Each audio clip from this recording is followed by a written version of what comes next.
Praise the Lord. The best wishes to you and your family members in the name of God. దేవుని నామమునకు మహిమ కలుగును గాక. దేవుని నామం పేరట మీకును మీ కుటుంబ సభ్యులందరికీ శుభాభివందనములు. ఈ రోజు దేవుని వాగ్దానము. Today God's promise. యెహోవాయే నిజమైన దేవుడు. యెర్మీయా గ్రంథం 10వ అధ్యాయం 10వ వచనం. Jehovah is the true God.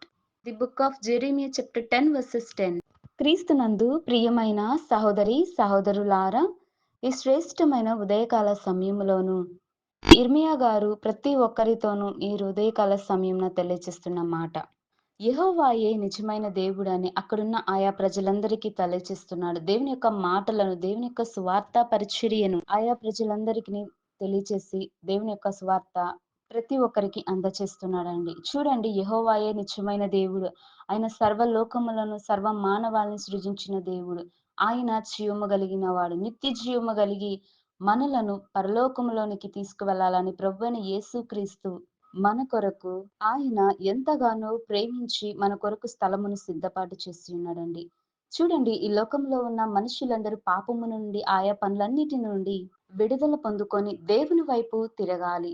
నిజమైన ప్రభువైన యేసుక్రీస్తు జీవము కలిగిన దేవుడని ప్రతి ఒక్కరూ నమ్మాలి. ఆయనే నిజమైన రక్షకుడని, ఆయన నిత్య జీవము కలిగిన దేవుడని మనము తెలుసుకోవాలి. విగ్రహారాధన, అన్యులు చేసే ఆయా పూజలన్నిటిని, వాటన్నిటి నుంచి దూరంగా ఉంటూ దేవునికి దగ్గర సంబంధిగా జీవిస్తూ మనమందరము నిజమైన దేవుడని కనుగొని ఆయనకు ప్రార్థించే వ్యక్తులుగా అట్టి జ్ఞానము, అట్టి కృపను పొందుకోవాలి. ఈ లోకంలో చూస్తూనే ఉన్నాం, దేవుని నమ్ముకున్న బిడ్డలు కూడా ఒక్కొక్కసారి పడిపోతున్నారు. ఆయా లోకంలో ఆ యొక్క లోక సంబంధులుగా జీవిస్తున్నారు. కానీ నిజమైన ప్రభువైన యేసుక్రీస్తు ఆయనే నిత్య జీవము కలిగిన దేవుడని ఈ రోజున దేవుడు తెలియచేస్తున్నాడు. కనుక ఈ వాగ్దానమును దేవుడు మనందరి జీవితాలలోనూ ఫలింపచేయును గాక. ప్రార్థన. ప్రేమ కలిగిన తండ్రి, దయగల దేవ, నీ యొక్క శ్రేష్టమైన పాదమునకు స్తోత్రములు ప్రభా. ఈ ఉదయకాల సమయంలోనికి మిమ్మల్ని అందరినీ నడిపించిన విధానాన్ని బట్టి స్తోత్రాలు ప్రభా. నీవే నిజమైన దేవుడని ప్రతి ఒక్కరిని నమ్మాలి దేవా.